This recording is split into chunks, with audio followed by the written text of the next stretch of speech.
Assalamualaikum warahmatullahi wabarakatuh. Waalaikumsalam. Berjumpa lagi di channel kita Edi Prayitno, Menachem Ali Official, Geraha Mu'alaf dan Geraha Mu'alaf TV. Seperti biasa, setiap malam Jumat kita selalu mengadakan kajian-kajian yang menarik bersama Ustadz Menachem Ali. Tapi sebelum itu, saat ini saya kedatangan banyak tamu ini. Assalamualaikum. Waalaikumsalam. Beliau-beliau ini saya kenalkan dulu. Di sebelah saya ini adalah Ustadz Zubaidi, kemudian Jangan Zubaidi. apa itu? Kalau Zubaidi itu kecil, Kecil. tasghir. Saya kan besar. Oh iya, apa itu berarti? Zabidi ya. Oh, Zabidi. Zabidi, betul. Kemudian Mas Yakin, kemudian Gus Asrul. Nah, beliau-beliau ini adalah dari penggiat sejarah Islam Nusantara yang disingkat dengan MAPSINO ya. Ya, betul. Jadi ini beliau-beliau ini adalah orang yang luar biasa yang memikirkan sejarah Nusantara. Bahkan mereka ini mungkin sudah mulai mendalami sejarah Islam. Mungkin sebelum ke materi Ustadz Ali, siapa dulu nih yang mau menceritakan apa ini MAPSINO? Silakan Ustadz. Monggo dipersilakan Iya. Ketua MAPSINO. Ketuanya ya. Gus Yakin. Mas Yakin. Assalamualaikum warahmatullahi wabarakatuh. Waalaikumsalam warahmatullahi. Perkenalkan, kita dari masyarakat pegiat sejarah Islam Nusantara yang berkantor di Kabupaten Gresik di Jalan K. Holil, Kebungson. Kita latar belakang kita dalam membentuk komunitas sebuah organisasi ini sebenarnya dari keingintahuan bahwa sejarah Islam terutama di Jawa ini yang dibawa oleh Wali Songo itu sepertinya ada yang janggal, begitu Ustaz. Ada yang janggal dengan banyaknya cerita-cerita dari latar sejarah lokal ya, kronik-kronik lokal yang sifatnya itu tradisional, itu masih digaung-gaungkan di masyarakat. Padahal Wali Songo sendiri yang kita ketahui bahwa mempunyai sejarah yang begitu besar.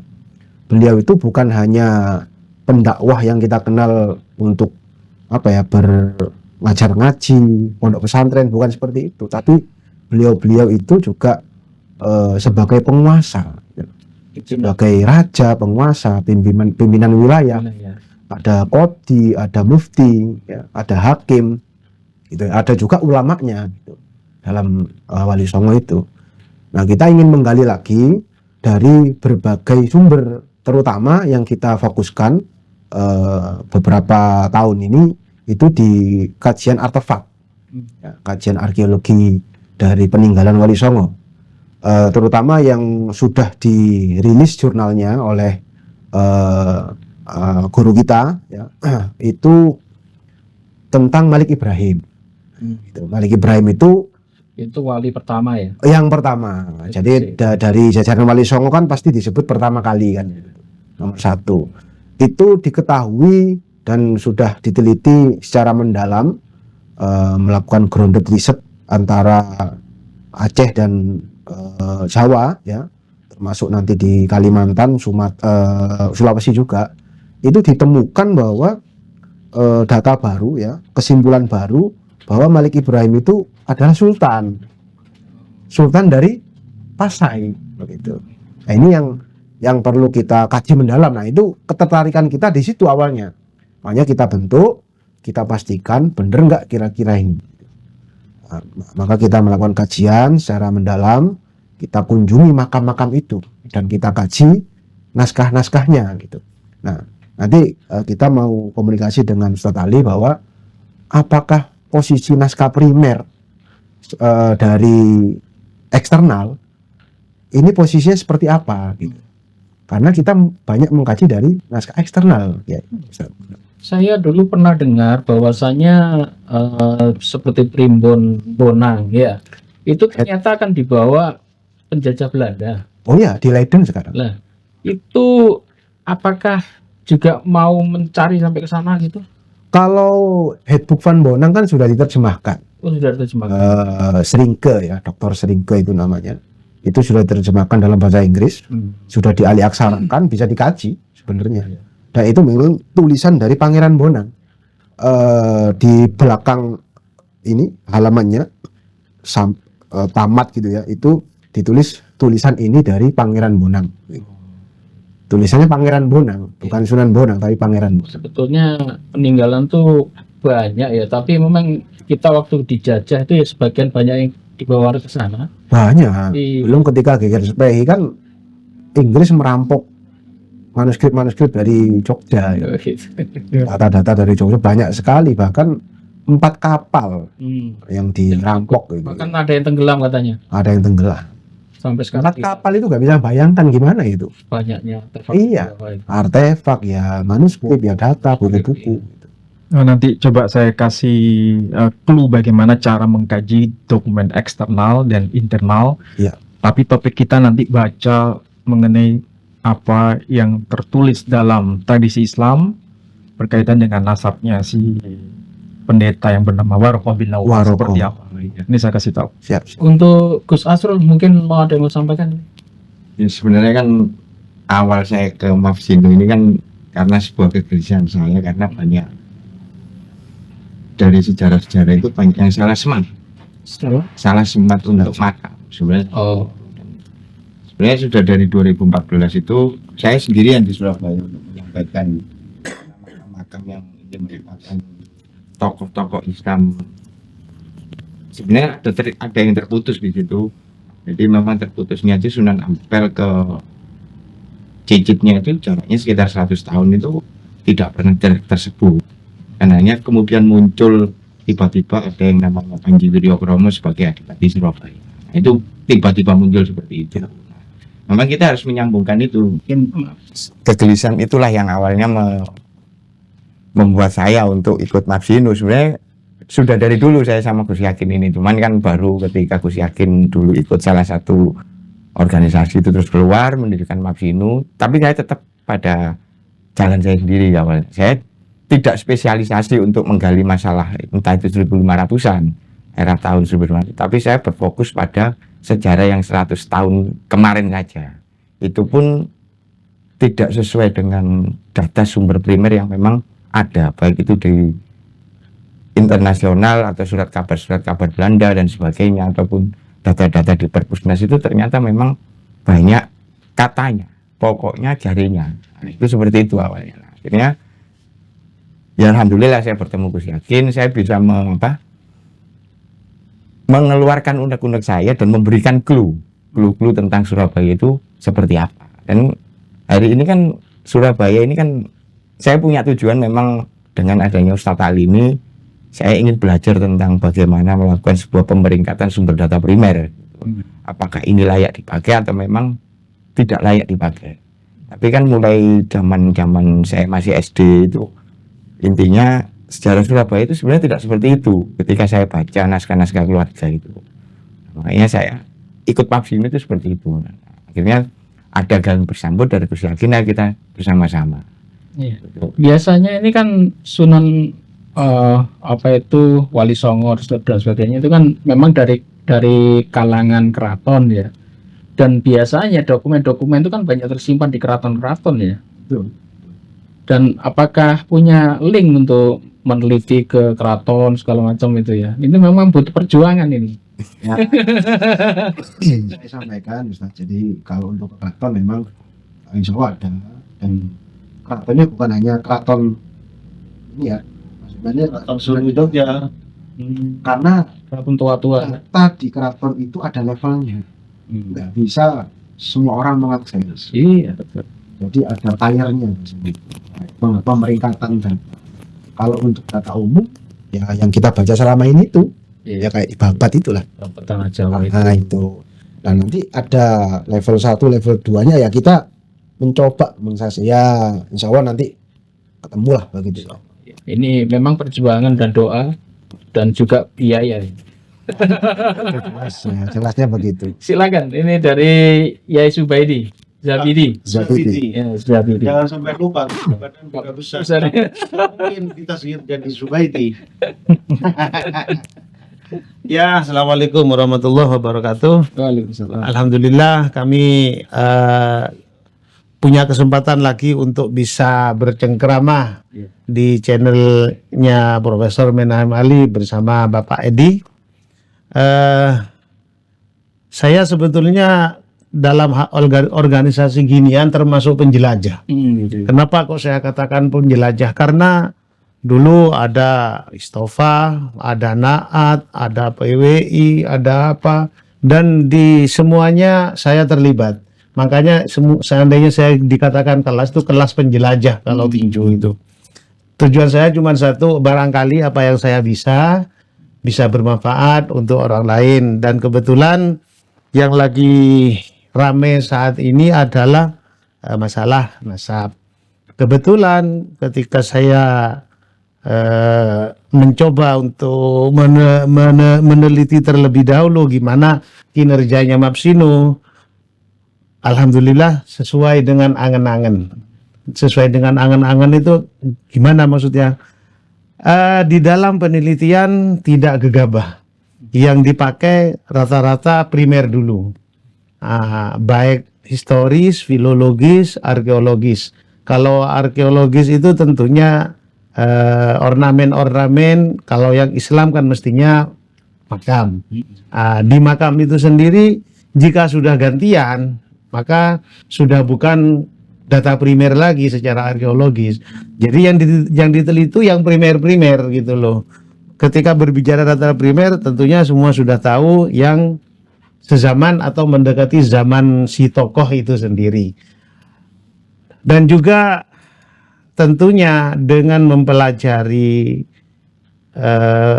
tentang semua ilmu yang secara utuh itu dalam proses penelitian, nantinya akan ada sinkronasi antara sejarah dan silsilah. Nah, setiap silsilah mesti ada tokoh punya sejarah, sejarahnya bagaimana. Nah ini jadi harus ada sinkronasi dan juga ada masa-masanya. Nah, itu harus sesuai. Dikarenakan belakangan ini di Indonesia ini kan sibuk atau repot atau rame dengan masalah nasab.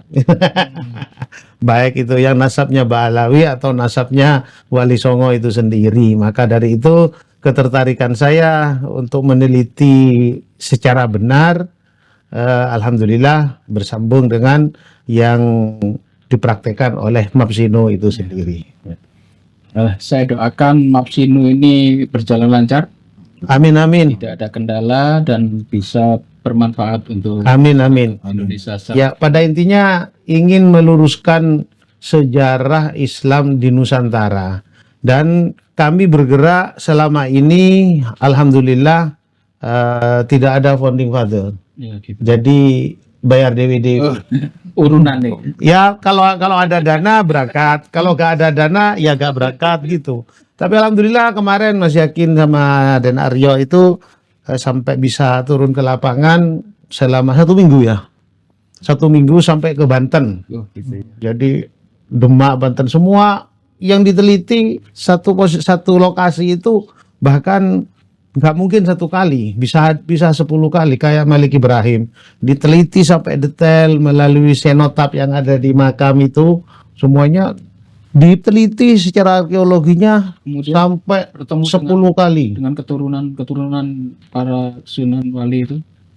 Ya kalau menurut pengamatan saya sesuai dengan dawuh salah satu guru saya, pokoknya kalau orang itu baik-baik aja. Artinya tidak suka berbuat zalim atau apa, baik-baik saja, suka kumpul-kumpul dengan orang soleh. Insya Allah itu keturunannya gitu aja lah pada intinya. Sebab tuntunan dari Rasulullah itu sendiri kan rahmah lil alamin. Ya tentunya jika kita yang sifatnya atau perilaku kita nyontoh Rasulullah yang menyejukkan, penuh rahmah dan lain-lain, insya Allah itu masih ada hubungan darah. Beda lagi dengan yang suka ngajak perang angkat pedang itu. Lah itu sih bukan menenteramkan, malahan itu ngajak geger lah. Ya. Baik. Terima kasih ini dari Mapsino ya. Ya. Kemudian kita masuk ke materi kepada Ustadz Menachem Ali.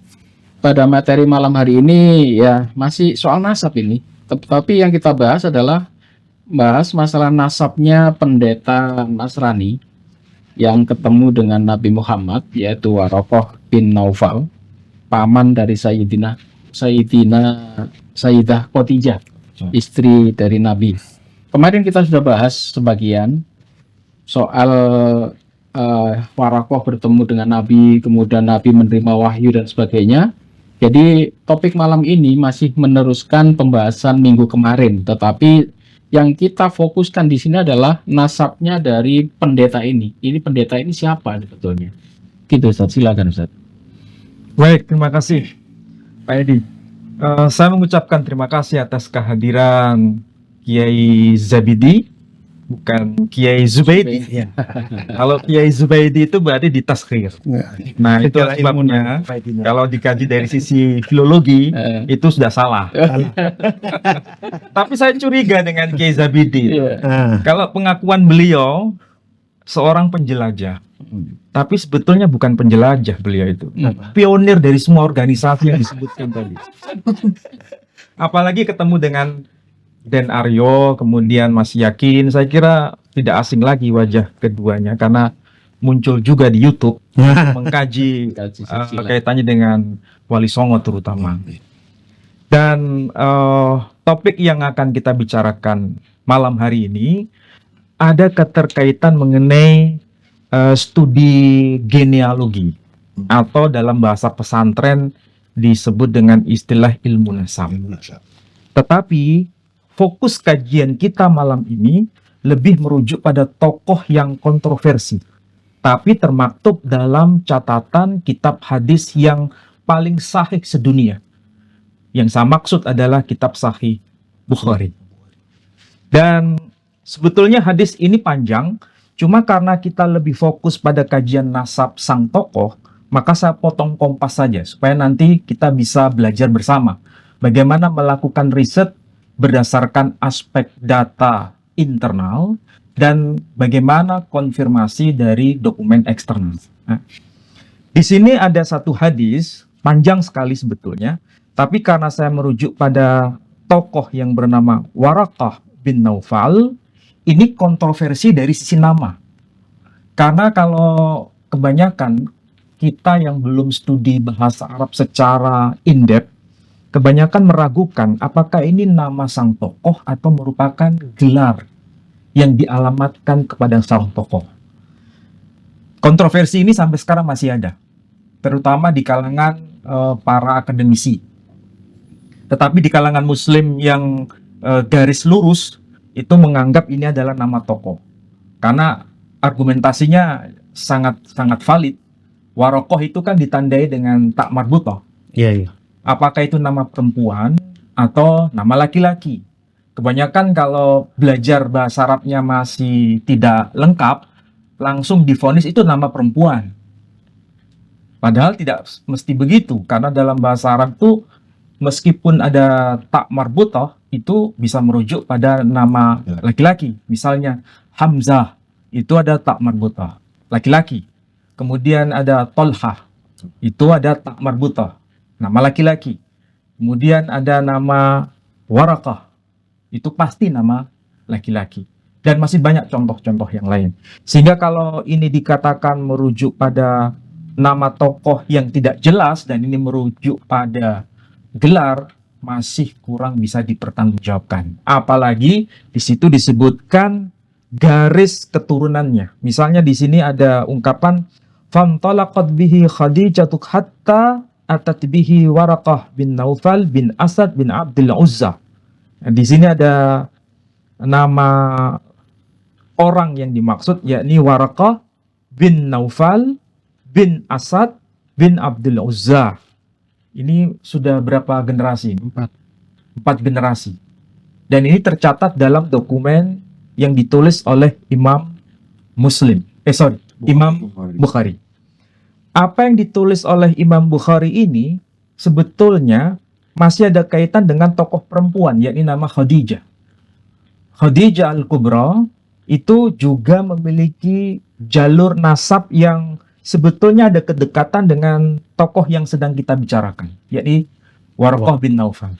Hanya bedanya, kalau Khadijah itu binti Khuwailid, kemudian binti Asad, bin Asad bin Abdul Uzza, kemudian bin Kilab, bin Murrah, bin Ka'ab, bin Lu'ay, bin Ghalib, ibn Fikhr alias Quraisy. Sedangkan Nabi Muhammad SAW itu Muhammad bin Abdullah bin Abdul Muttalib bin Hashim bin Abdi Manaf bin Qusay bin Kilab bin Murrah bin Ka'ab bin Lu'ay bin Ghalib ibn Fikhr alias Quraisy. Sedangkan Waraqah sendiri itu Waraqah bin Naufal, ya kan? Kemudian bin siapa tadi? Bin Asad. Jadi antara Asad dengan Hashim itu satu saudara. Satu saudara. Dan itulah sebabnya mereka bertiga ini ketemu dalam satu tokoh besar yang bernama Quraisy, dan sekaligus satu garis dengan Abdul Uzza. Dan ini tercatat bukan hanya di dalam kitab Sahih Bukhari, tapi juga tercatat dalam kitab yang sezaman. Di antaranya adalah tulisan yang ditulis seorang sejarawan misalnya, dan sekaligus seorang ahli hadis, namanya Ibnu Sa'ad. Ibnu Sa'ad itu meninggal tahun 230 Hijri. Dan dia menulis buku atau kitab yang judulnya Tabaqat Al-Kubra. Berarti tahun berapa ini? Berapa Hijri? Abad ketiga Hijri, 230 Hijri. Sedangkan kalau kita lihat, Imam Bukhari itu meninggal tahun 256 Hijri. Berarti satu zaman kan? Satu zaman. Kemudian Imam Muslim itu beliau meninggal tahun 261 Hijri. Satu zaman kan? Satu zaman. Berarti Imam Bukhari, Imam Muslim, kemudian Ibnu Sa'ad itu hidup di abad ketiga Hijri. Ini kita sudah tahu nih, dokumen-dokumen ini satu zaman. Menyebutkan ada tokoh Quraisy, dan tokoh Quraisy itu punya anak, anaknya punya anak, anaknya punya anak, dan seterusnya sampai kepada tiga tokoh besar, yakni Muhammad SAW, kemudian Khadijah Al-Kubra, dan satunya lagi Waraqah bin Naufal. Pertanyaannya, ini kan dokumen-dokumen internal, ya kan? Lalu bagaimana kita memvalidasinya dengan dokumen eksternal? Gimana caranya? Nah, kita menghadirkan bukti dokumen yang ditulis oleh seorang tokoh Kristen yang hidup justru sebelum zaman dari tiga tokoh yang tadi saya sebut. Imam Bukhari, Imam Muslim, bahkan Ibnu Sa'ad. Dan kalau kita lihat di sini, Santo Theophanes namanya. Ini kalau disebut Santo itu pasti laki-laki. Tapi kalau Santa itu perempuan. Makanya ada Santa Clara. Misalnya dalam bahasa Arab itu biasanya kalau Santa itu disebut Sirah Al-Qidasah, disebutkan Qidasah itu. Sirah Al-Qidasah Al-Adra Clara. Berarti itu maksudnya apa? Sejarah tokoh yang bernama Clara, dia seorang santa, makanya disebut Qidasah. Ini nggak akrab dalam tradisi Islam. Ini akrabnya dalam tradisi Kristen Arab. Makanya disebut Qidasah. Nah, Santa Qidasah, santa yang suci ya. Santa yang suci. Dan namanya Clara. Jadi Al-Qidasah, Al-Adra, Clara. Kalau Al-Adra biasanya kan merujuk pada Sayyidah Maryam. Iya. Ini ada lagi Al-Adra, Clara. Nah, kembali ke tokoh yang tadi saya sebut, seorang Romo atau seorang Santo, namanya Santo Theophanes. Beliau itu meninggal tahun 817 Masehi. Ini sebanding dengan zamannya Imam Muslim. Tapi Imam Muslim lahir tahun 821, baru lahir. Saya ulangi lagi ya. Santo Theophanes itu meninggal tahun 817 Masehi. Sedangkan Imam Muslim itu baru lahir tahun 821 Masehi. 4 tahun setelah wafat ya. Nah, berarti kita bisa validasi ini. Kalau Imam Muslim itu meninggal pada abad ketiga Hijri, berarti Santo Theophanes itu meninggal pada abad kedua Hijri. Betul kan? Ya, betul. Berarti lebih tua mana? Ya, lebih tua Santo Santo Theophanes. Santo Theophanes itu memberikan penjelasan bahwa Quraisy itu sudah tercatat dalam tradisi gereja. Cuma di sini ada aspek psikologi. Dan saya kira ini penting untuk dibaca. Karena di dalam teks ini disebutkan, kalau saya terjemahkan ya, ini karena teksnya ditulis dalam bahasa Inggris, kemudian ditulis dalam bahasa Latin. Kalau bahasa Latin, ini akrab dalam tradisi Kristen. Kalau bahasa Inggris, ya kita pasti bisa, yang Kristen juga bisa. Saya terjemahkan di sini. Sang tokoh yang bernama Muhammad itu, dia adalah keturunan dari suku yang sangat terkenal. Suku terkenal ini adalah keturunan dari Ismail putra Ibrahim. Dan anak cucu yang paling terkenal di antara keturunan Ismail itu bernama Nizar. Dia dianggap sebagai bapaknya orang-orang Arab. Nizar ini punya dua anak. Yang pertama Mudhar, yang kedua Rabi'ah. Mudhar melahirkan Quraisy, melahirkan Qais, melahirkan Tamim, melahirkan Asad, dan lain-lain. Di sini berarti ada penjelasan kan? Kalau versi bahasa Latinnya itu jelas di sini. Nama suku yang dikenal itu ada yang disebut Qurasum. Kalau disebut Qurasum berarti Quraisy. Kemudian ada disebut Kaison. Berarti ini adalah Bani Qais. Keturunan mereka disebut Bani Qais. Kemudian ada disebut Teumimen. Berarti ini ada Tamim. Keturunannya disebut Bani Tamim. Kemudian ada suku yang disebut Asadum, yakni Bani Asad. Jadi semua ini ada tercatat dalam dokumen Kristen. Dan ini dokumen eksternal. Sekali lagi pertanyaannya, dari mana dia mempunyai data seperti ini? Tentu dari data-data yang dia lakukan sendiri. Pertanyaannya, kalau dalam catatan tradisi Islam mencantumkan nama suku Quraisy, kemudian ada suku Asad, Bani Asad, apakah kita bisa membuktikan keduanya itu saling bertemu? Di antara tokoh yang tadi saya bahas, Santo Theophanes dengan Imam Muslim, Santo Theophanes dengan Imam Bukhari, apakah mereka pernah bertemu? Nggak pernah. Ini membuktikan berarti yang disampaikan dalam dokumen-dokumen mereka itu ada keterkaitan. Meskipun tidak sepenuhnya sama. Tapi ada bagian tokoh-tokoh ini disebut. Berarti ini kita punya kesimpulan. Tokoh-tokoh yang disebut dalam dokumen Santo Theophanes ataupun tokoh yang disebut dalam dokumen Sahih Bukhari itu bukan tokoh fiktif. Karena ada nama Quraisy disebut, ada nama Asad disebut, dan lain sebagainya. Bahkan Imam Muslim dalam kitab sahihnya menyebutkan begini, Innallaha astafa Kinanah min waladi Ismail, wastafa Quraisyan min Kinanah, wastafa min Quraisy Bani Hashim, wastafani min Bani Hashim. Sesungguhnya Allah telah memilih seorang tokoh yang bernama Kinanah dari antara keturunan Ismail, memilih Quraisy dari antara keturunan Kinanah, dan memilih Bani Hashim dari antara orang-orang Quraisy. Wastafani min Bani Hashim. Dan Allah memilih aku dari antara Bani Hashim. Berarti ada semacam clue. Nah, pertanyaannya, dokumen-dokumen ini ada saling keterkaitan. Berarti ini pasti berasal dari sumber yang sama. Cuma sumber yang sama ini yang kita tidak temukan. Namun dengan dokumen yang tercatat pada masa Santo Theophanes, kemudian Imam Bukhari, kemudian Imam Muslim, ada mata rantai. Kita tidak mungkin bisa membuktikan apakah Imam Muslim mengerti bahasa Yunani. Tidak mungkin, nggak ada data. Apakah Imam Muslim mengerti bahasa Latin? Tidak ada data.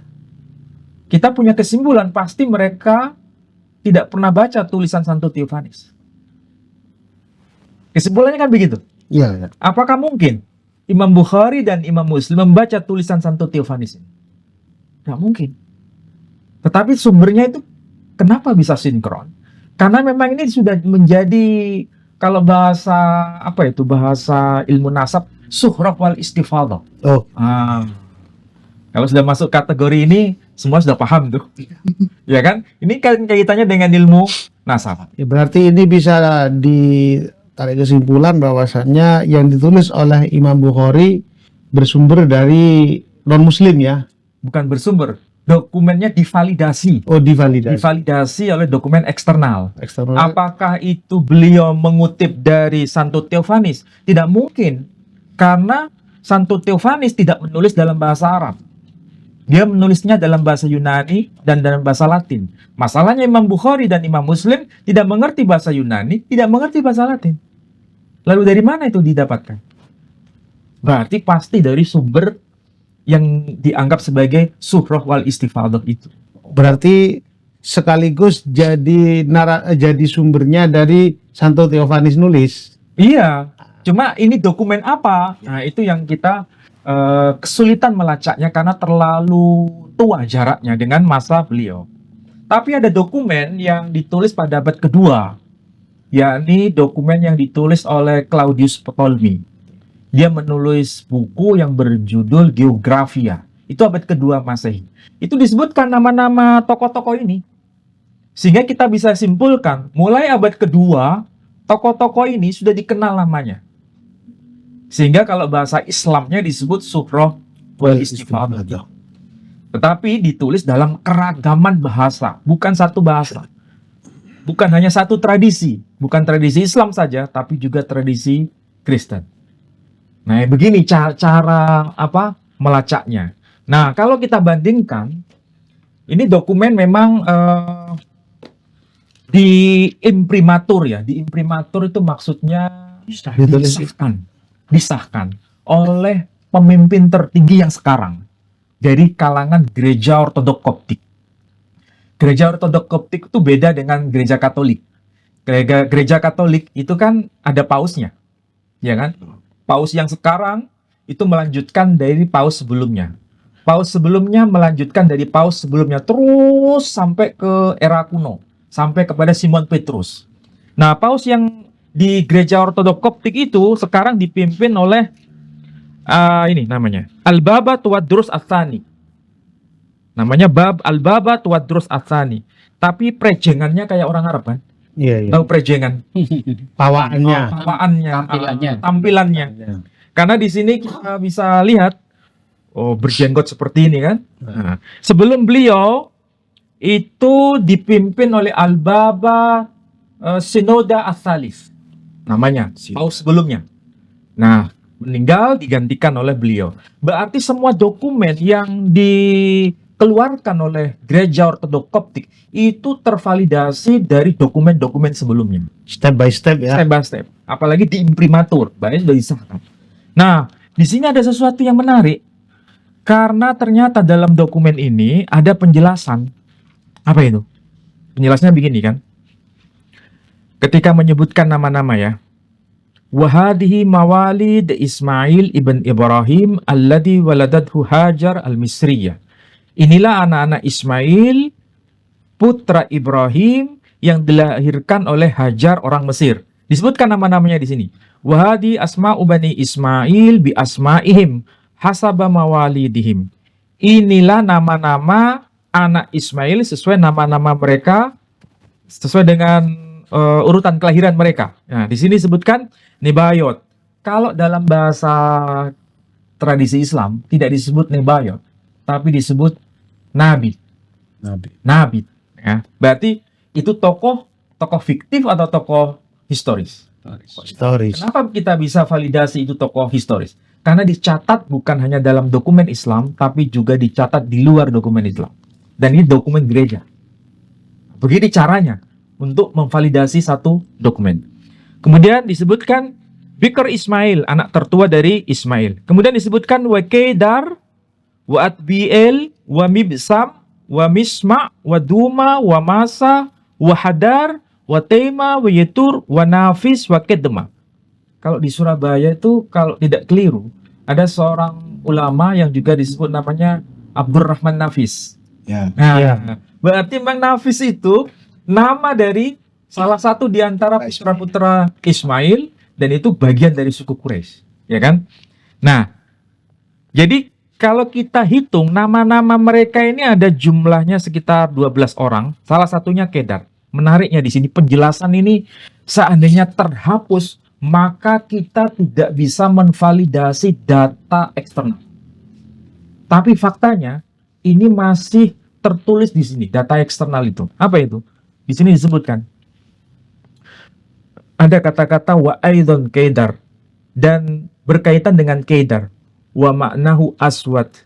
Nah, makna harfiahnya itu aswad. Di sini disebutkan wa kharajat minhu qabilah Quraisy.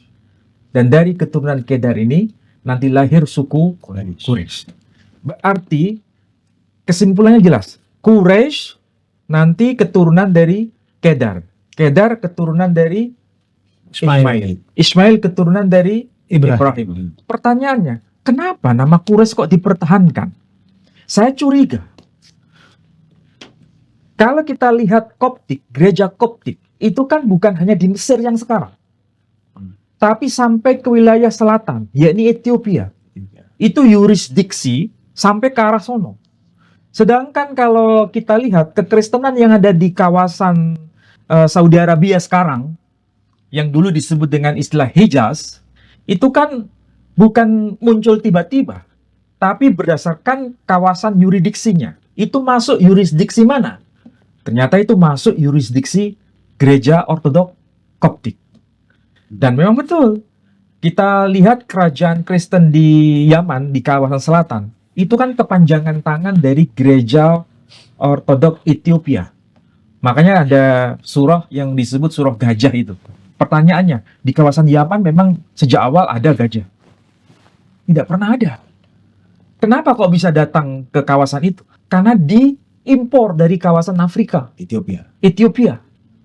Nah, berarti kekristenan di kawasan Hijaz itu ada kaitan dengan kawasan gereja Ortodok Koptik itu. Dan gereja Ethiopia kepanjangan tangan dari gereja Ortodok Koptik. Cuma ini penjelasan mengenai tokoh yang bernama Warokohnya ini masih perlu penelitian yang lebih konkret. Kita hanya menemukan nama Warokoh itu hanya dokumen Islam. Tapi apakah itu ada catatan mengenai nama-nama secara literal? Sampai sekarang belum terkonfirmasi. Cuma karena kita Muslim ya, kemudian ya apa yang ditulis dalam Sahih Bukhari sudah benar dari sisi teologis, tapi dari sisi historis perlu dikonfirmasi lebih ulang. Gitu. Kritik data namanya. Nah, ketik data. Kemudian untuk Warakoh tadi, Ustaz Ali, untuk nasabnya itu memang saudara dengan Ibu Siti Khadijah gitu, Masih satu keluarga besar. paman gitu ya. Keturunan dari Abdul Uzza. Jadi keturunan dari Abdul Uzza.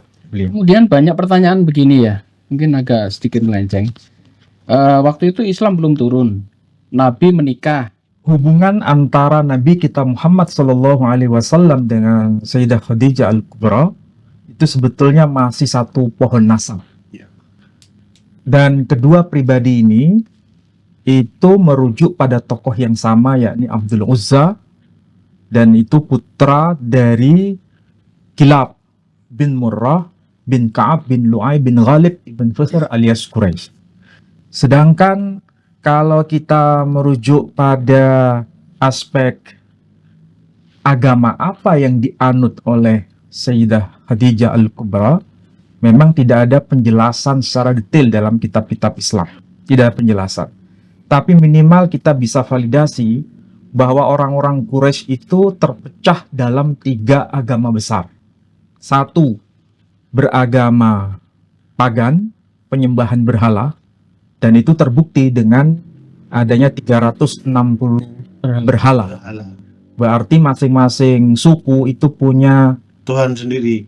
Istadewata, Tuhan yang diagungkan menurut masing-masing suku. Intinya ada yang menganut agama pagan, penyembahan berhala yang dikenal dengan sebutan kaum musyrikin dalam terminologi Quran. Yang kedua, ada yang dimaksudkan itu penganut agama Kristen atau Nasrani. Dan salah satu tokohnya adalah Waraqah bin Naufal. Dan yang ketiga, ini disebut sebagai agama Hanif. Agama Hanif itu tidak melakukan penyembahan berhala. Ini konteksnya adalah mengikuti millahnya Nabi Ismail. Nah, pertanyaannya, Khadijah Al-Kubra itu penganut agama yang versi mana? Apakah dia Hanif? Apakah dia musyrik? Apakah dia seorang Nasrani? Sebagaimana yang dituduhkan oleh kaum Kristiani. Pertanyaannya, kalau itu agama Nasrani, bukti data konkretnya apa? Tidak ada penjelasan. Apakah itu dinikahkan oleh Waraqah bin Naufal? Juga tidak ada penjelasan. Kalau seandainya Kristen itu mengajarkan pernikahan monogami dan pernikahan Nabi dengan Sayyidah Khadijah Al-Kubra itu pernikahan monogami sampai Khadijah Al-Kubra wafat. Pertanyaannya, ketika sebelum menikah dengan Nabi kita Muhammad SAW, Sayyidah Khadijah itu sudah menjanda 2 kali. Dan ketika menjanda itu menjadi istri dari suami yang pertama, itu juga istri dari satu-satunya. Nah, apakah itu membuktikan bahwa dia seorang Nasrani? Tidak bisa dikonfirmasi. Hanya saja penjelasannya ketika Nabi SAW mengaku mendapatkan pewahyuan, dia orang yang beriman pertama kali kepada Nabi Muhammad SAW. Kalaupun seandainya ini Khadijah diklaim sebagai orang yang penganut agama Nasrani, tapi dia berislam mengikuti risalah Nabi Muhammad SAW. Itu persis seperti keyakinan yang dulu diyakini oleh Sayyidah Maria Al-Qibtiyah. Awalnya dia penganut agama Kristen Ortodoks Koptik. Kemudian ketika menjadi istri Nabi, dia menjadi seorang muslimah. Jadi kita tidak bisa mengklaim penganut agama apa awalnya. Tapi ketika dia beriman kepada Rasul Muhammad SAW, maka dia otomatis sebagai seorang muslimah. Persis seperti Waraqah bin Naufal. Waraqah bin Naufal memang tidak mengucapkan kalimat syahadat asyhadu an la ilaha illallah wa asyhadu anna Muhammadan abduhu wa rasuluh. Kan tidak ada kabar berita. Sebagaimana Khadijah juga tidak mengucapkan kalimat itu. Tapi dengan informasi bahwa aku akan membela dia kalau seandainya aku masih hidup, itu sudah mengkonfirmasi bahwa dirinya sudah menjadi seorang muslim. Sudah pasti. Berarti mu'alaf pertama kali itu Ibu Khadijah mantannya. Khadijah Al-Kubra, dan dari kalangan non-muslim, kalangan Kristiani yang pertama menjadi muslim, ya Waraqah bin Naufal. Meskipun dia tidak sampai tuntas mengikuti risalah Nabi, hanya pada masa pewahyuan pertama di Gua Hira, dia mengkonfirmasi itu. Bahwa ini adalah hadan namus alladzi nazzalallahu ala Musa. Inilah an-namus yang Allah telah wahyukan dengannya kepada Musa. Berarti mengkonfirmasi itu. Dia sebagai seorang muslim. Ya, dengan mengimani bahwasanya Rasulullah adalah utusan Allah, ya sudah. Ya sudah, menjadi muslim. Meskipun tidak ada informasi di situ mengucapkan 2 kalimat syahadat kan. Iya. Tidak ada penjelasan. Waktu itu Masih awal banget. Masih awal banget. syariatnya kan belum sempurna kan. Nabi Belum, juga baru pertama. Studi kasusnya seperti pamannya Nabi Abu Thalib itu kan tidak benar, apakah beliau terkonfirmasi bisa Ya, syahadat kan belum. itu jadi perdebatan kan. Ya. Perdebatan. Tapi Waraqah bin Naufal sudah pasti. Dia sudah mengikrarkan diri akan membela Nabi sampai kapanpun. Sayang dia wafat pada waktu usia yang sangat tua. Dalam hadis Bukhari disebut Syekhun Kabir, syekh yang sangat tua. Berarti ya usia berapa tahun tuh? Kalau disebutkan seperti yang di dalam Quran, seperti Zakaria, itu menurut konfirmasi dokumen eksternal. Nah, dokumen eksternal nih, hanya menyebutkan kata syekh. Ternyata itu hitungannya usia 90 tahun. Hitungan dari tradisi Kristen ya, bukan tradisi Islam. Islam hanya menggunakan kalimat syekh saja. itu kepercayaan dari Kristen apa itu Ortodok dari Warokoh itu apakah juga menuhankan Yesus waktu itu, bukan ya? Ya, apapun sektenya, tapi yang jelas dia menjadikan Nabi Isa itu sebagai orang yang paling mulia.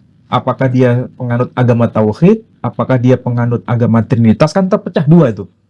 Ada kelompok Nestorian, ada kelompok Arius. Ya. Nah, apakah Warokoh bin Naufal itu kategori pengikut dari sekte Arius atau pengikut dari sekte Athanasius? Itu kan berdebat itu sejak tahun 325 Masehi.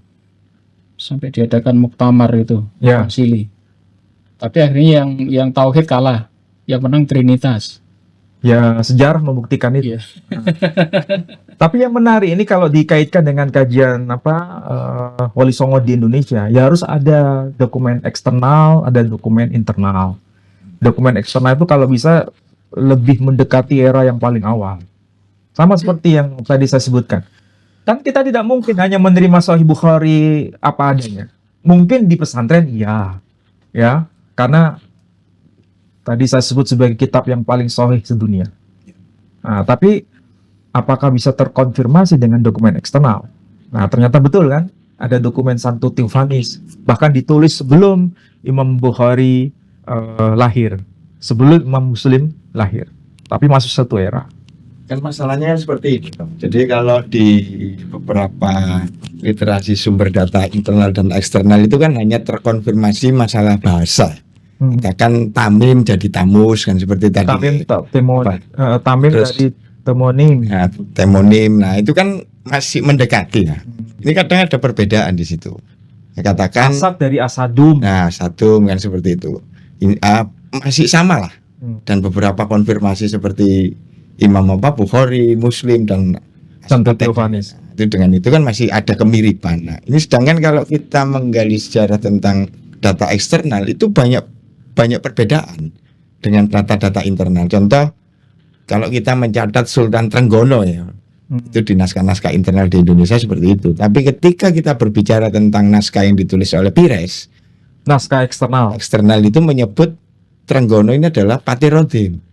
Nah, masalahnya di situ akhirnya, oh ini Sultan Trenggono dan Patirodim ini bukan orang yang sama. Nah, ini kan seperti itu. Nah, banyak nama-nama itu memang terkadang dari satu naskah dengan satu naskah yang lainnya itu menyebut beda, ada perbedaan. Contoh ya, di naskah internal ini saja kita menyebut di naskah keluarga Ampel ada nama Sulaiman, di naskah Madura ada nama Kiai Kiai Kanigoro Aputro Kiai Siddhasarma. Sulaiman punya anak Ali Akbar yang ada di Dresmo. Nah ini, terus yang kedua Sidoresmo itu. Tapi di Madura mencatat Kiai Kanigoro Aputro Kiai Siddhasarma. Ini kan ada bedanya kan dari penyebutan saja. Nah, di naskah Jogja ataupun Keraton itu menyebut Panembahan Agung ing Surabaya. Yang mempunyai nantinya punya apa? Jaya Lengkoro nanti punya anak Pangeran Pek. Di sini ada kesamaan sebenarnya kalau kita analisa. Tapi ketika kita sampaikan di publik itu menyatakan bahwasanya ini bukan satu orang. Nah, ini masalahnya dari situ. Antara konfirmasi internal ini kita sudah menganalisa, kemudian naskah eksternal kita sudah analisa dan mengkerucut pada satu tokoh, banyak yang menolak. Masalahnya, bagaimana caranya untuk jalan keluarnya, untuk solusinya sehingga konfirmasi dari data internal dan eksternal ini bisa tersampaikan. Begini caranya, kita harus melihat pada aspek kultur atau budaya setempat. Misal, apakah memang merupakan sebuah tradisi di tanah Jawa atau kawasan Nusantara secara luas, itu satu orang memiliki lebih dari satu nama? Apakah itu merupakan sebuah tradisi besar? Itu yang harus jadi catatan. Nah, kalau di Timur Tengah itu sudah menjadi pengetahuan umum. Satu orang itu memiliki lebih dari satu nama. Mengenai kenapa dia memiliki lebih dari satu nama, itu perlu ada validasi. Nah, misalnya tadi saya berikan contoh, nama asli dari Quraisy itu kan Fihr. Kemudian juga disebut Quraisy. Dokumen ini tercantum dalam dokumen Islam. Karena memang menyebutkan bahwa nama lain dari Quraisy itu adalah Fikhr, atau Fikhr aliasnya adalah Quraisy. Ada penegasan itu. Sementara dokumen eksternal tidak menyebut nama Fikhr, menyebutnya nama Quraisy. Dalam dokumen yang ditemukan di sini kan, yang tadi saya sebut, dokumen ini Al-Mawsu' Al-Kanisiyah li Tafsir Al-Ahdil Qadim Syarh Likulli Ayah. Ini ensiklopedia gerejawi, tafsir kitab perjanjian lama, komentari ayat demi ayat. Dan ini di imprimatur disahkan oleh Paus tertinggi Gereja Ortodoks Koptik. Tidak menyebut nama Quraisy di sini. Tidak menyebut nama Fikhr, tapi justru menyebut nama Quraisy. Berarti kita punya kesimpulan, nama Quraisy itu nama populer dalam tradisi yang menyebar di kawasan Timur Tengah. Sedangkan nama Fikhr itu tidak terlalu populer. Tapi ini merujuk pada satu tokoh yang sama, karena di situ ada penjelasan. Fikhr adalah Quraisy itu sendiri. Nah, masalahnya ada nggak clue yang memvalidasi bahwa sang tokoh yang tadi disebut itu aliasnya X? Dokumen itu harus ditemukan. Kalau tidak ada, bisa menjadi perdebatan yang tidak selesai. Begitu caranya, cara memvalidasi. Ya, tidak jauh-jauh, nama nabi kita aja namanya bisa Ahmad, bisa Muhammad, ya kan? Bisa nama lain juga kan? Bisa Toha. Nah, itu kan ada penjelasan masalahnya. Nah, itu yang harus kita cari, penjelasan itu. Ibaratnya catatan kaki itu perlu ditemukan. Meskipun itu dokumen internal tidak ada masalah, tapi yang penting ada catatan kaki itu yang menegaskan ini satu tokoh memiliki dua nama. Ini memang tidak terlalu gampang. Harus mencari data itu. Jadi begini Ustaz, kalau yang kita teliti selama ini untuk mencari kesamaan, jadi titik temunya antara tokoh yang disebutkan di naskah internal dan eksternal, itu biasanya keterkaitan wilayah, menjadi ceritanya sama. Intinya mempunyai diksi yang sama, mempunyai cerita yang sama, gitu. Dan juga mempunyai keluarga yang sama. Biasanya begitu untuk menyamakan. Karena rata-rata tidak ditemukan penjelasan bahwa A dan B ini adalah tokoh yang sama. Jarang sekali seperti itu. Itu kan rata-rata ulasan sejarawan. Ulasan sejarawan. Dan kadangkali sejarawan juga ada yang salah semat gitu.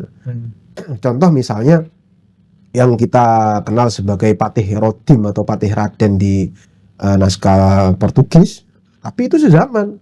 Bahkan ketika Patih Rodim ini hidup, itu Portugis itu sampai ke Demak gitu, mencatat itu bahwa penguasa di Demak namanya Patih Raden, intinya Patih Raden. Gitu. Lafal lain menyebut Patih Rodim. Patih Rodim itu tulisan Portugisnya. Oh, tulisan Portugis. Merujuk kepada Patih Raden. Patih itu kan penguasa ya, yang disebut Raden di situ. Ya, seperti tadi bahasa Latin dengan bahasa Arab ya. Begitu. Jadi ketika kita lacak di naskah-naskah internal, penguasa waktu itu Raden Fatah. Apakah ini beliau gitu? Tapi ada keterangan di situ, umurnya masih 30 tahun. Kalau Raden Fatah udah sepuh, tahun 1513 itu. Nah, itulah pelacakan kita bahwa ini merujuk ke anaknya gitu, yang disebut Trenggono itu. Karena Patih Unus disebut sendiri, ada sendiri. Begitu. Begitu. Jadi memang rumit sekali dan nggak mudah. Terutama pelacakan ini usia itu ditulis. Ditulis di situ. Patih Unus umur 25, Patih Raden itu 30 gitu ya. Masih muda. Jadi kalau tahun 1513 di naskah apapun Raden Fatah sudah sepuh. Bahkan mendekati wafat beliau gitu. Kalau Trenggono memang waktu itu masih muda gitu. Begitu. Jadi nah ini yang berlainan di naskah Babat Tanah Jawi atau Babat Demak yang ditulis tahun 1800-an itu. Berarti lebih belakangan. Lebih belakangan lagi. Nah, ini yang mau saya tanyakan Ustaz. Jadi jika ada naskah-naskah internal yang dalam tanda kutip masih dikatakan jauh dari eranya, misalnya Babat Tanah Jawi 1800, 1700 lah. Lalu dibandingkan dengan naskah eksternal yang menceritakan agak berbeda nih dengan babat. Naskah internal yang tidak sezaman tadi itu. Gimana untuk menentukannya? Kalau berdasarkan kajian filologi, Ya. itu selalu merujuk pada dokumen tertua. Jadi dokumen tertua itu menjadi penentu atas informasi yang berbeda. Dokumen tertua. Walaupun itu dokumen eksternal. eksternal. Jadi dokumen tertua itu tidak merujuk harus internal atau eksternal, tapi dokumen tertua. Apalagi kalau dokumen tertua itu antara yang eksternal dan internal itu satu suara. Itu lebih meyakinkan lagi. Masuk lagi ya. Masuk lagi.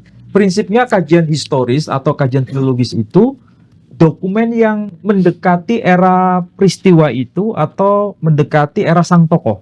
Internal atau eksternal ya? Internal atau eksternal. Jadi sangat keliru kalau dikatakan eksternal itu sesuatu yang dinomorduakan sebagai sebuah dokumen. Itu pemahaman yang tidak sehat sebetulnya. Itu secara kajian filologi. Secara kajian filologi ataupun kajian historis. Berarti tetap harus memakai data primer yang baik Apapun. internal Ataupun eksternal. walaupun yang nulis itu non muslim. Iya. Ya, seperti kalau kita mengkaji nasabnya Wali Songo, itu kan ada yang ditulis oleh dokumen eksternal. Ada. Ada semua. Piso itu juga mencatat tokoh misalnya yang tadi kita bicarakan itu yang konon katanya dimakamkan di Troloyo.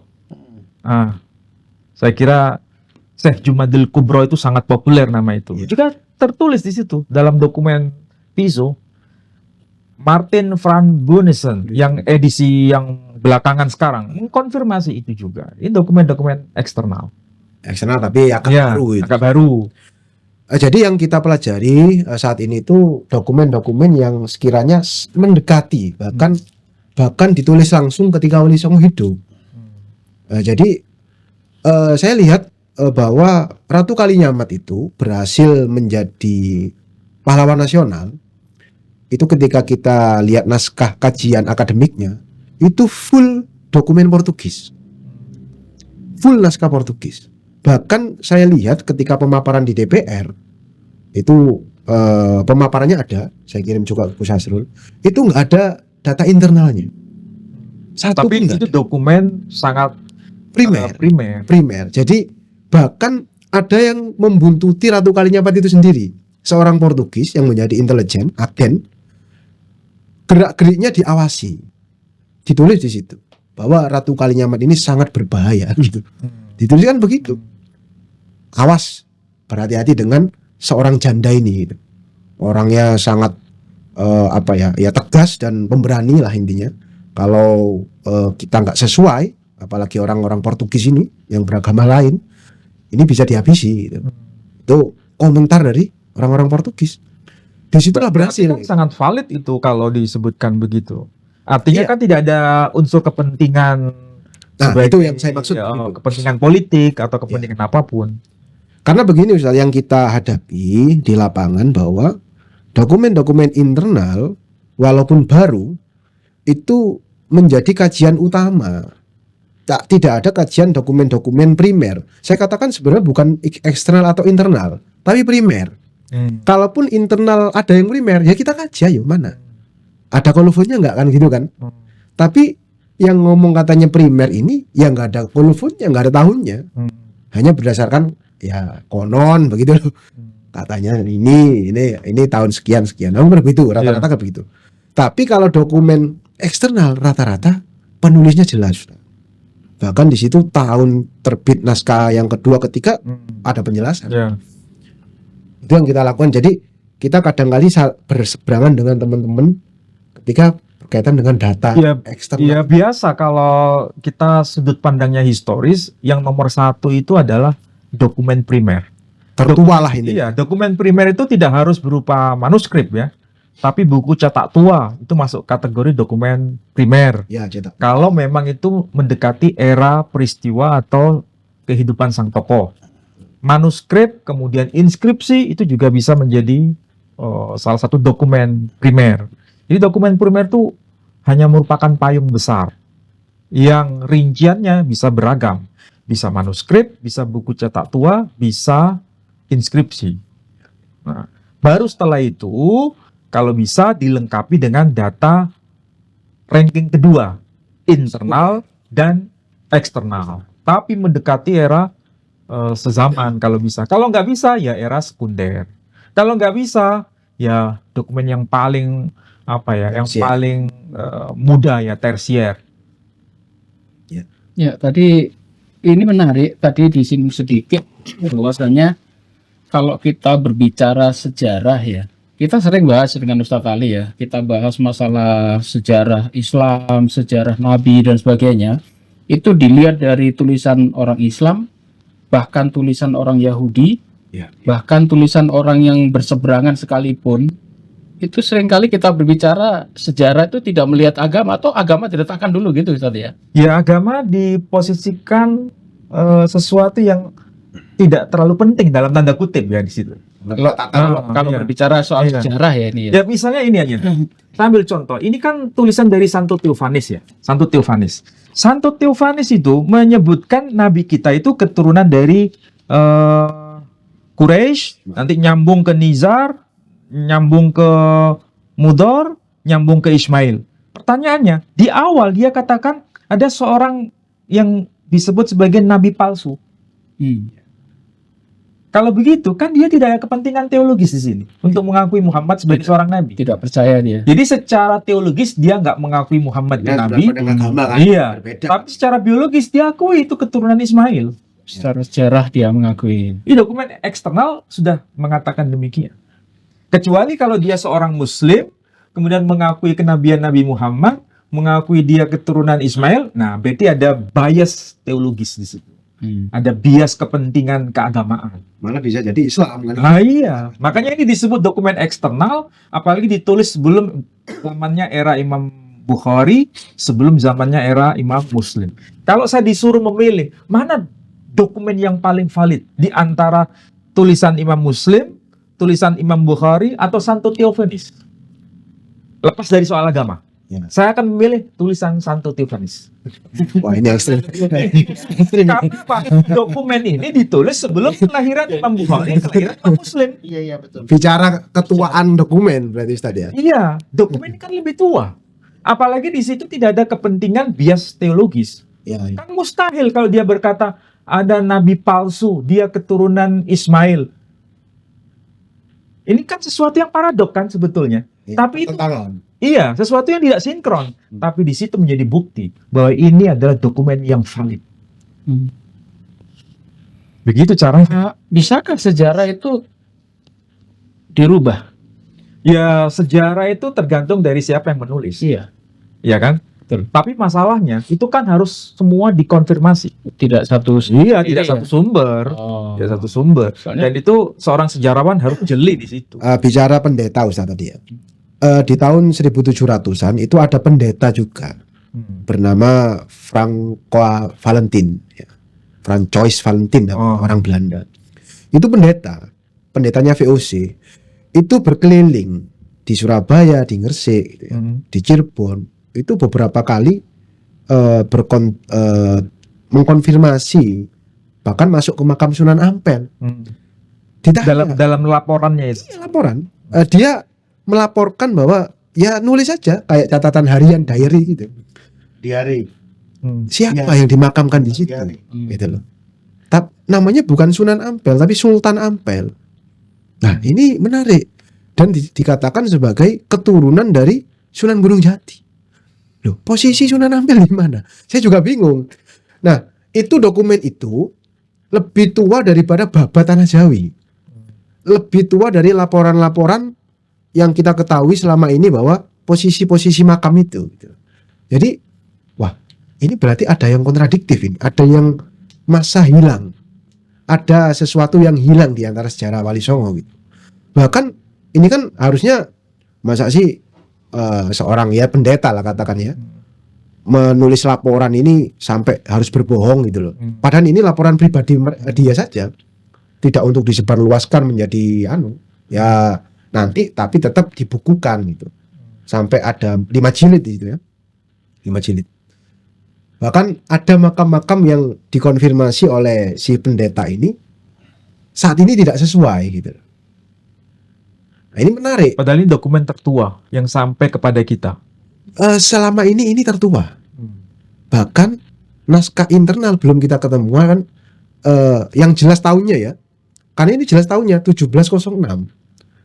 Tahun sekian orang ini si pendeta ini ke sini mengkonfirmasi ini makam siapa. Tapi narasi yang sekarang ada itu lain gitu kan. Nah, apakah hal-hal seperti ini bisa selama dokumen yang lebih tua tidak ditemukan begitu? Ya, sebetulnya kalau menggunakan prinsip kajian historis, tidak ada jalan lain kecuali berpegang pada dokumen tertua. Ini Kecuali kalau dikuatkan dengan dokumen internal yang sezaman atau mendekati zamannya. Mendekati, paling enggak ya. Iya. Tapi kalau dokumen internal itu muncul pada masa yang sangat belakangan, ya tidak bisa dijadikan sebagai acuan. Tapi akhirnya begini Ustaz. Itu dikonfirmasi bukan dengan dokumen. Dikonfirmasi dengan nisannya sendiri. Bentuk nisannya. Bentuk Mengkonfirmasi memperkuat itu. bahwa itu Memperkuat. Memang benar yang dikatakan pendeta ini. Oh. Gitu Ustaz. Maksud saya. Ya. mungkin ada yang lupa dari Gus Yakin tadi kan.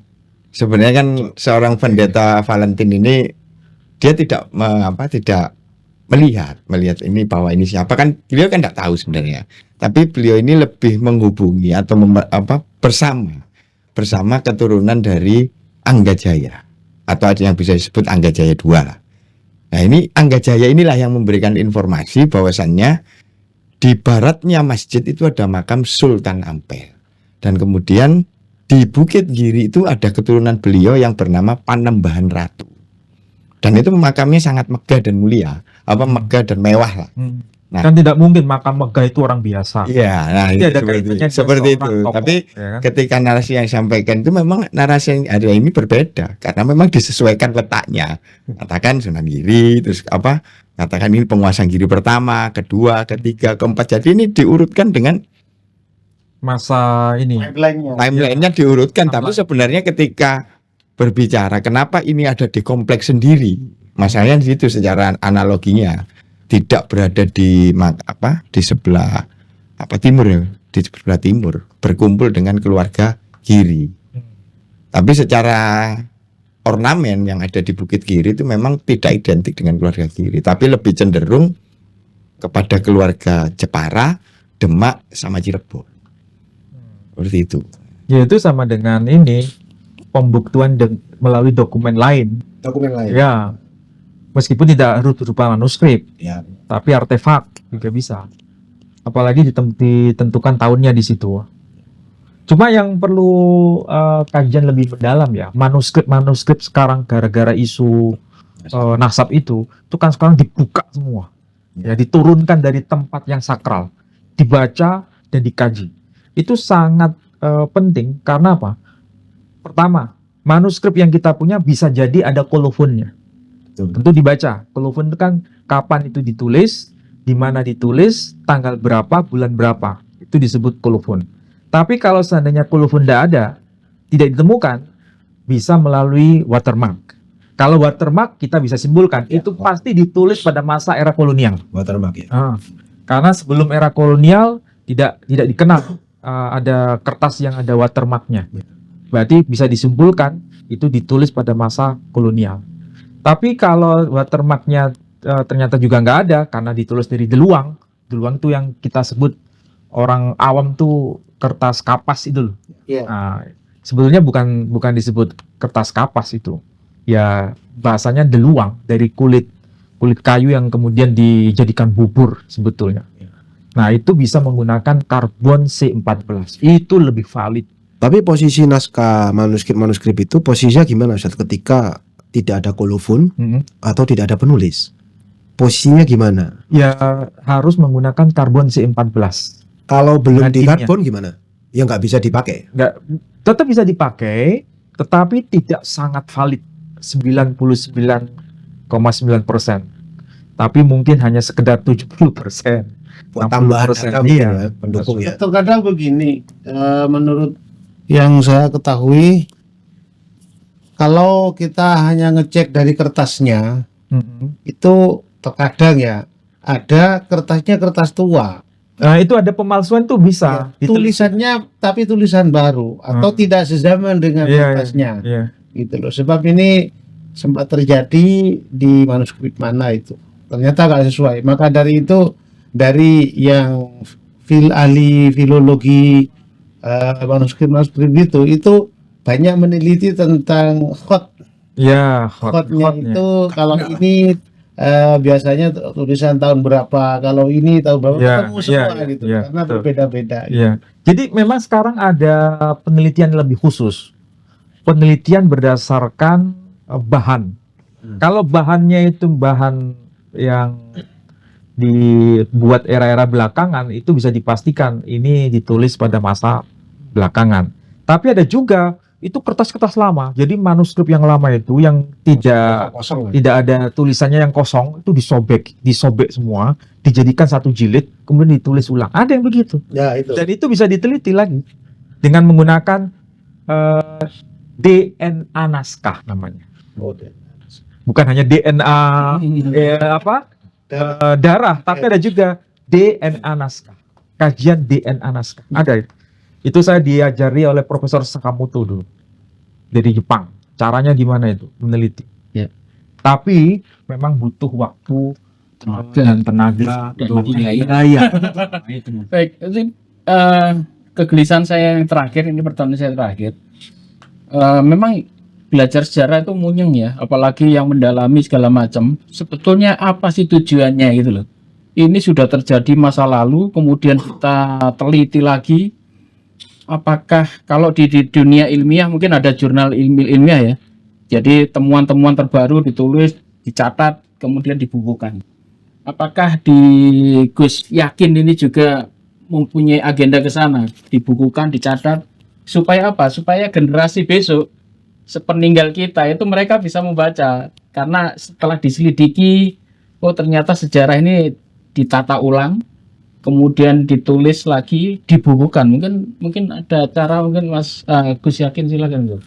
Ya, sebenarnya berawal dari kegelisahan ini Pak Adi, Ustaz.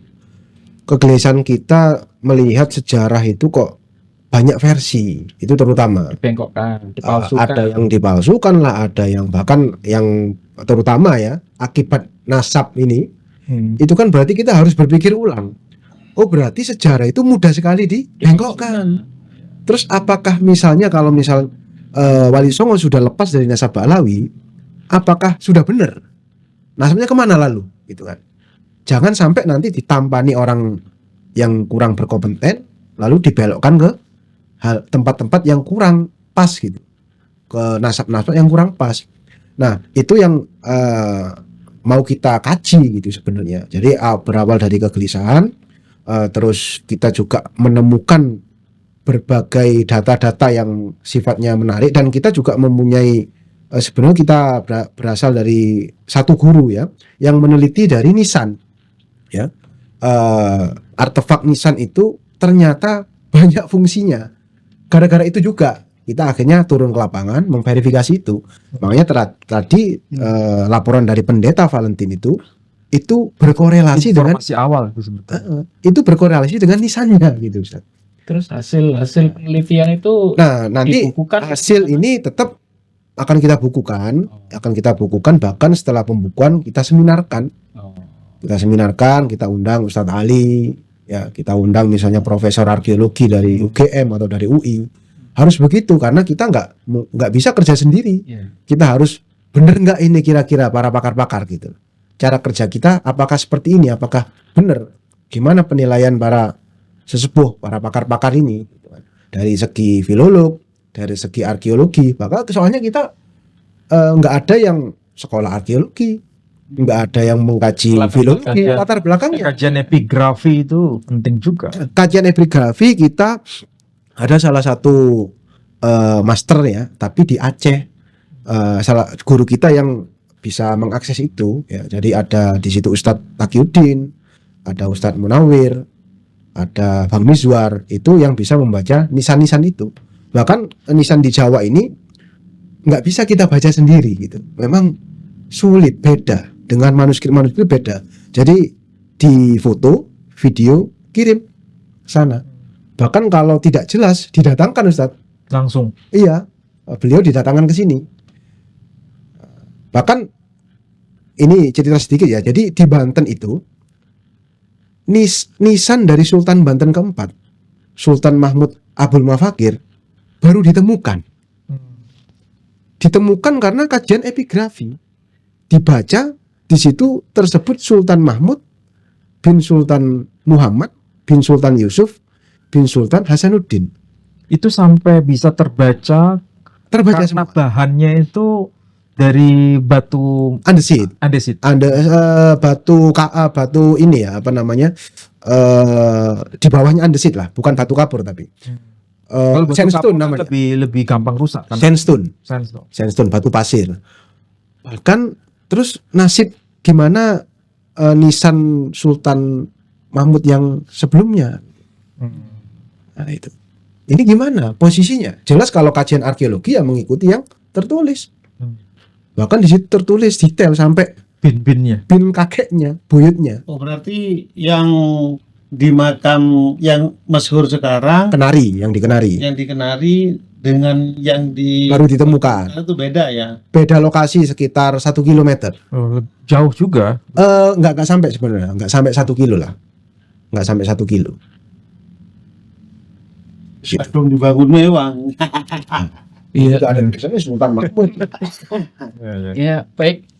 Sebentar, ini tadi saya ada sedikit pertanyaan.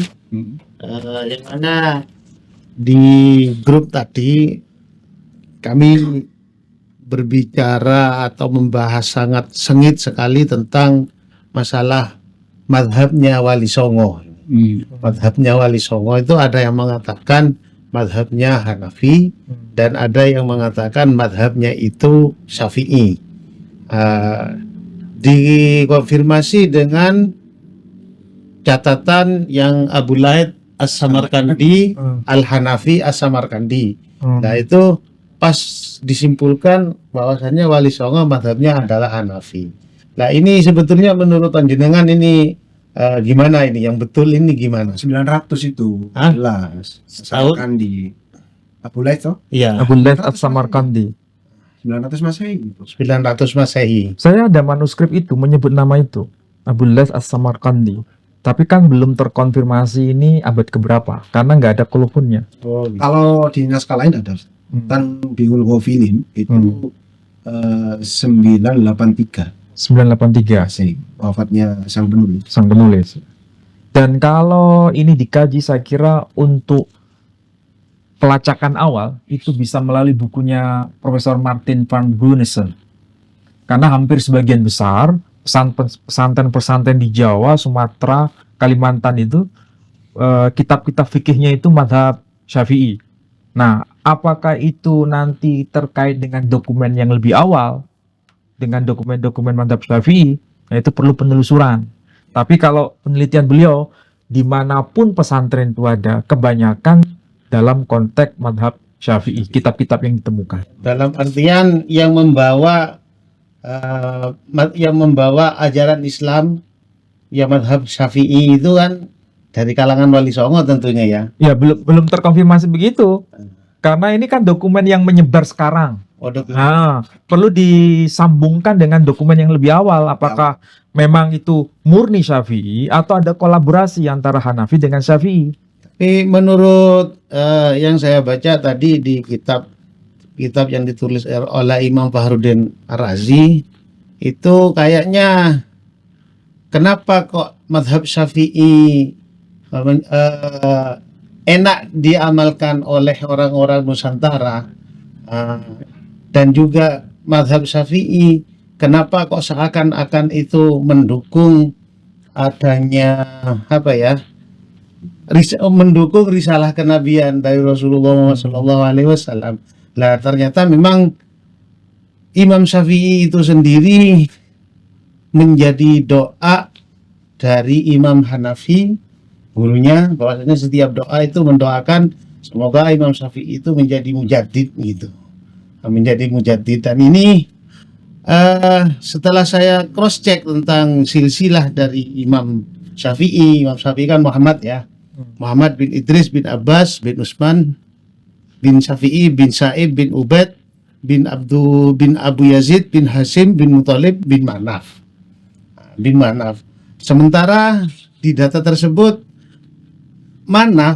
Abdul Manaf itu kan punya anak 4 yang bernama Muthalib yang turun ke Imam Syafi'i, yang Hasim yang turun ke Rasulullah sedangkan yang 2 Abdus Sam yang turun ke Sayyidina Utsman dan Bani Umayyah. Yang satunya itu Naufal, kayak tadi yang Waraqah bin Naufal. Naufal, tapi ini Naufal yang di atasnya lagi. Di atasnya lagi yang menurunkan ke Jubair bin Mal'un. Apa itu lupa ini. Lah, di antara anak-anak Abdul Manaf yang 4 ini, antara Muthalib sama Hasim ini memang selalu tolong menolong, selalu selalu sayang-sayangan lah, artinya kompak dalam segala hal. Nah, dengan adanya ini, sedangkan anaknya yang 2 itu selalu berdebat. Jadi selalu berdebat, dan keturunan dari yang 2, yang Abdus Sam dan Naufal ini yang menyangkal risalah kenabiannya Rasulullah pada waktu itu. Maka bisa ditarik kesimpulan yang mazhab Syafi'i yang dibawa oleh Imam Syafi'i selalu mendukung risalah kenabian yang rahmatan lil alamin dan cocok dipraktekkan di Nusantara yang dibawa oleh Wali Songo lah tentunya, atau sebelum Wali Songo. Nah, ini ada indikasi memang adalah Imam Syafi'i ini kan selalu mendukung ajaran Rasulullah gitu. Jadi jadilah mazhab Syafi'i, hal ini bisa ditarik kesimpulan bahwasanya memang Wali Songo mazhabnya Syafi'i. Begitu. Tapi kalau saya agak beda pemahaman saya begini. Imam Syafi'i itu kiroah yang beliau pakai itu kan kiroah Ibnu Katsir. Iya. Dan ini sebetulnya hampir sama seperti yang ada di Maroko, di Aljazair, Tunisia. Kiroahnya itu kiroah Imam Warish, mazhabnya Maliki, masih sinkron kan? Imam Syafi'i juga begitu. Kiroahnya adalah Ibnu Katsir. Tapi yang di Indonesia, mazhabnya Syafi'i, tapi kiroahnya Imam Hafiz. Gak nyambung sebetulnya. Nah, kenapa kok yang dipakai Imam Hafiz? Ternyata ini ada kaitan dengan Turki, Utsmani. Karena di sana mazhabnya Hanafi. Seharusnya mazhab Hanafi konteksnya sama dengan mazhab Syafi'i. Mazhab Hanafi itu konteksnya sama dengan qiraah Imam Hafiz. Tapi kalau Imam Syafi'i konteksnya sama dengan qiraah dari Ibnu Katsir. Nah, bagaimana yang khas Indonesia ini? Kayaknya memang ada kolaborasi antara Hanafi dengan Syafi'i. Jadi kalau di kita ngomong ulama-ulama ahli sunnah ya, Pak Ustaz. Jadi memang mulai awal dari Nahdlatul Wathon sampai Nahdlatul Ulama terbentuk itu memang perjuangnya bukan pada hanya satu mazhab situ, tapi 4 mazhab di situ. Makanya ada kadangkala ziarah kubur itu haram, ada kadangkala sunnah. Jadi memang seperti itu. Ada kolaborasi dari beberapa mazhab ini karena mana yang lebih bermanfaat itu dipakai. Ini tercatat dalam dokumen-dokumen, memang itu sezaman waktu itu sekitar 1914 sampai 1940 itu masih tercatat semua bahwa NU itu selalu memperjuangkan 4 mazhab itu. Namanya tidak salah ketika ada kolaborasi itu memang kemungkinan jadi pondok-pondok pesantren itu mengamalkan 4 mazhab itu sebenarnya. Tapi di sisi mana itu kan kita belum meneliti secara detail itu. Cuman kita tahunya 4 mazhab itu dari bukti sumber primer yang ada. Nah, makanya kalau untuk masalah Wali Songo ini mazhab Syafi'i atau Hanafi, ya kita perlu penelitian juga sebenarnya. Kita tidak mempertahankan. Jelas bukan Hanafi ya. Artinya yang jelas bukan Hanafi sendiri, Iya, betul. Bukan hanya satu madhab, bukan satu madhab. tapi ada kolaborasi antar madhab. Makanya disebut madahib kalau yang masuk di Indonesia. Manuskrip tertua tentang fikih Syafi'i itu tahun 1680. 1680. Ya, ditemukan komunitas Rada. Jadi kitab fikih yang ada di Mataram itu fikih Syafi'i itu 1680. Terus ada juga ulasan tentang Hidbun Bonang itu. Iya, Hidbun Bonang. Itu dinyatakan itu ajaran mazhab Syafi'i. Sunan Bonang sendiri. Bahkan sudah kemarin sudah diuji karbon sama Annabel Gallop. Oh, Annabel Gallop. Ya, itu terkonfirmasi pertengahan abad 16. Ya, ya. Berarti sangat tua. Iya. Bukan dokumen yang baru belakangan terkonfirmasi. Ya, memang dinyatakan itu memang tulisan beliau sendiri atau juru tulisnya. Dan ada transliterasi bahasa Arab tapi ditulis dengan huruf Jawa di sini. Oh iya. Jadi kul huwallahu ahad ada di sini. Iya, ditulis huruf Jawa. Iya, hurufnya huruf Jawa. Jawa. Berarti transliterasi huruf Jawa tapi bahasa Arab itu sudah ada. Di situ sering mengajarkan ajaran-ajaran dari Imam Ghazali yang mana nanti akan merujuk kepada mazhab Syafi'i. Ya. Itu kesimpulan dari yang baca, yang Ya, mengkaji. Ya. Baik, ini agak spesial ya edisi kali ini, jadi agak sedikit panjang. Jadi kita membahas soal nasabnya dari Warokoh tadi, kemudian kita gabungkan dengan sejarah Nusantara ini. Jadi lagi ganyang ini. Kalau kita bahas ini sampai pagi gak habis-habis. Nggak bisa. Apalagi membahas tentang Wali Songo yang masyhur ada 9 itu. Menurut penelitian kami ternyata Wali Songo itu yang makamnya terkonfirmasi benar secara data primer itu cuma 2. Yang satu Sunan Kudus, yang satu Sunan Malik Ibrahim. Artinya yang memang betul-betul valid lah seperti yang kita ketahui yang sekarang. Tapi Iya. kalau yang lain, Allah saya nggak habis pikir. Belokannya besar-besaran gitu. Iya, ternyata sejarah itu penting Ustaz Ali ya. Ya, sangat Bahkan Presiden Soekarno dulu mengatakan jas merah itu. Jaspera. Jangan lupa sejarah. Disampaikan itu. Jangan yang lupa disampaikan siapa? Ketua Rois Jatman, Kiai siapa? Kiai Alwani Nawawi. Jangan sampai memotong sejarah, kan gitu. Kalau sejarah sampai dipotong, maka akan terpotong sendiri, kan gitu. Gitu ya. Itu betapa pentingnya, karena seperti yang kita ketahui adalah bangsa yang besar adalah bangsa yang tidak melupakan jasa pejuangnya, jasa pahlawan dan sejarahnya. Betul. Kalau kita orang Indonesia ini generasi mudanya sampai kehilangan sejarah, wah bahaya ini. Ya akhirnya kata orang Jawa kepaten obor. Tetapi alhamdulillah ini ada generasi muda yang peduli ya dengan sejarah. Saya dulu sejak zaman sekolah kalau pelajaran sejarah itu pusing ngapalkan tahun-tahun. Tapi Ya, memang tidak perlu dihafalkan, itu harus dikaji. Tetapi alhamdulillah malam ini kita temukan ini ada pemuda ya, masih muda-muda, Gus Yakin, Gus Asrul, ini mempelajari sejarah ya. Wali Songo itu kan orang yang dulu orang-orang penyebar agama Islam. Dulu di Indonesia ini tidak mungkin kita bisa mayoritas Islam kalau tidak ada yang menyebarkan agama ini. Meskipun Ustaz Ali kemarin sudah beberapa waktu yang lalu kita sudah bahas, sebetulnya orang Jawa itu sudah mengikuti milahnya Ismail ya, bahkan ada indikasi keturunan dari Ismail dengan agama Kapitayan waktu itu ya, Ya, sebelum ada Islam itu. sebelum ada Islam. Dan itu bukan penyembah berhala, jadi orang-orang Jawa dulu itu bukan penyembah berhala, tetapi mempunyai kepercayaan Kapitayan, yaitu tauhid. Tetapi ya tauhid dengan cara mereka kan waktu itu ya. Tapi kalau dikatakan penyembah berhala itu salah.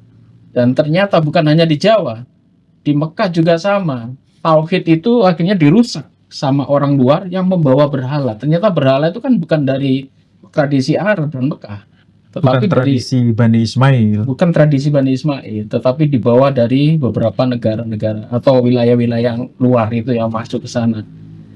Jadi ya terus Ya, dan alhamdulillah di Pulau Jawa, bahkan kita bukan hanya di Pulau Jawa ya, di seluruh Nusantara ini hadirnya wali-wali, hadirnya para penyebar agama Islam ini akhirnya malah memperkuat Islam. Dan dari sejarah ini kita bisa belajar bahwasanya umat Islam itu harus tetap bersatu, jangan sampai kita terpecah belah, apalagi kalau kita berpegang pada sejarah zaman dulu ya. Wali-wali Songo itu kan sudah bersatu sedemikian rupa menyebarkan agamanya supaya apa? Supaya membentengi dari agama-agama yang luar yang masuk ke Indonesia. Dulu kan berebut itu. Iya. Dari kolonial juga masuk. Tapi saya tadi hanya menambah tentang Kapitayan yang Panjenengan sampaikan. Bisa ditarik kesimpulan Kapitayan itu sebetulnya berasal dari mana? Sudah barang tentu berasal dari nabi-nabi sebelum Rasulullah yang memiliki atau dituruni kitab-kitab, di antaranya kitab Taurat, Zabur, dan Injil, kan gitu. Tentunya Taurat, Zabur nggak mungkin mengajarkan Allah ada Tuhan ada tiga, ya. Makanya tetap ajarannya Tuhan adalah satu, kan gitu. Terkonfirmasi mulai dari kitab Taurat. Baik, demikian saudaraku ya, kita pembahasan pada malam hari ini agak panjang, dan tolong dukung kami insya Allah akan memasuki bulan Ramadan.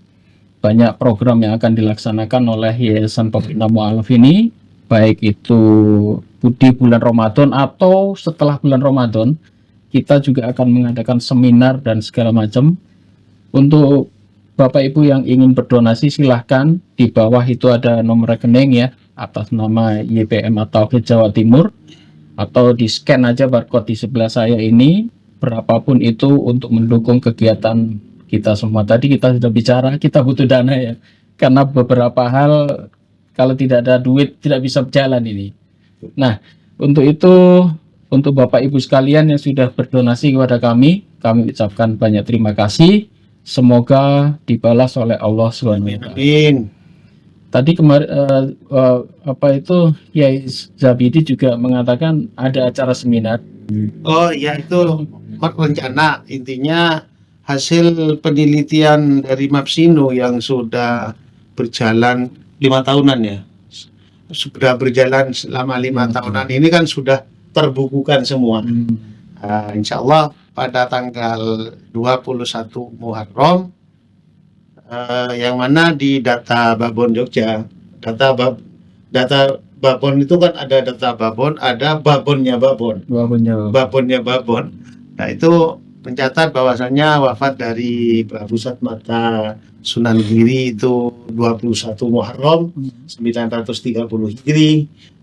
Di hari itu pula insya Allah kami akan mengadakan haul beliau malam harinya, adapun siangnya insya Allah mengadakan seminar pemaparan tentang hasil penelitian dari Mapsino yang sudah terbukukan dengan rapi. Oh, baik. Di makamnya Sunan Giri. Insya Allah akan dilaksanakan di Giri Gedaton. Gresik ya. Gresik, di Giri Gedaton Gresik. Insya Allah kita akan hadir. Siap. Oh, kalau Pak Ali nanti undangan khusus. khusus bil khusus. Mungkin Ustaz Ali ada penutup, silakan. Saya kira sudah panjang lebar ya. Iya. Tadi saya sebutkan, mudah-mudahan itu semua manfaat. Amin. Terima kasih kehadirannya Kiai Zabidi, Gus Yakin, sama Gus Asrul. Ini jangan sampai pertemuan terakhir.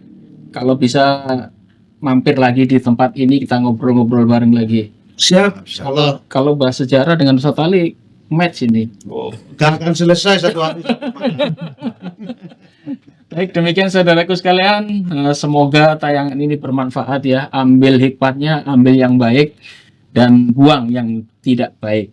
Dan seperti pepatah, kita harus hormati, pelajari, pegang sejarah. Bahkan Presiden RI pertama mengatakan jas merah. Jangan lupakan sejarah.